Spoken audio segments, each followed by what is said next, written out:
Russia की population लगातार गिरती जा रही है और ये बन गया है एक बड़ा चिंता का विषय। जहां एक तरफ भारत अपनी बढ़ती हुई पॉपुलेशन से चिंतित है, वहीं दूसरी तरफ रशिया अपनी गिरती हुई पॉपुलेशन से चिंतित है। सिर्फ 2021 में ही रशिया की पॉपुलेशन 10 लाख से घट गई थी, जो 25 दिसंबर 1991 से लेकर जब यूएसएसआर का डिक्लाइन हुआ था तब से लेकर अब तक का सबसे बड़ा हिस्टोरिक फॉल है। रशिया की घटती हुई पॉपुलेशन के घटने का मेन कारण है कोरोना पैंडेमिक के कारण हुई मौतें। इसका एक अन्य कारण है रशिया का गिरता फर्टिलिटी रेट। किसी भी पॉपुलेशन को मेंटेन करने के लिए फर्टिलिटी रेट 2.1 होना चाहिए, जबकि रशिया का फर्टिलिटी रेट 1.5 है। केवल दिसंबर 2021 में ही रशिया के 2,15,000 लोगों ने अपनी जान गंवाई है और मार्च 2020 से लेकर कोरोना वायरस के कारण 6,62,000 लोग अपनी जान गंवा बैठे हैं। इससे सबसे बड़ी चिंता की बात यह है कि इससे थर्ड वर्ल्ड वॉर के चांसेस बढ़ जाते हैं। व्लादिमीर पुतिन कहते हैं कि रशिया के पास वॉर के लिए भी डेमोग्राफिक्स नहीं है।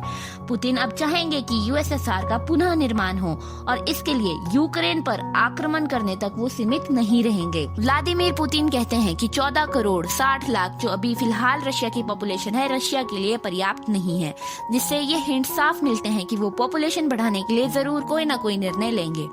अब आप सोचेंगे कि रशिया इमिग्रेशन क्यों नहीं करवाता? इंडिया, चाइना जैसे इतनी सारी कंट्रीज में इतनी ज्यादा पॉपुलेशन है तो कुछ लोग रशिया क्यों नहीं चले जाते? दरअसल दोस्तों, रशिया की इकोनॉमी अट्रैक्टिव नहीं है। यहाँ के लोगों की एवरेज इनकम भी 35 से 40,000 के बीच है। रशिया का क्लाइमेट भी बहुत एक्सट्रीम है, इसीलिए लोग यहाँ की तरफ कम आकर्षित होते हैं। तो रशिया के पास अब क्या सॉल्यूशंस है? रशिया को इमिग्रेशन को अट्रैक्ट करने के लिए अपनी इकोनॉमी को स्ट्रॉन्ग करना होगा। दूसरा, वर्ल्ड की बाकी कंट्रीज को रशिया के ऊपर से अननेसेसरी इकोनॉमिक सैंक्शंस हटा देने चाहिए। इससे रशिया की इकोनॉमी ग्रो करेगी और फॉरेनर्स को अट्रैक्ट करेगी। तीसरा, रशिया यूएसएसआर के पुनः निर्माण पर भी विचार कर सकता है।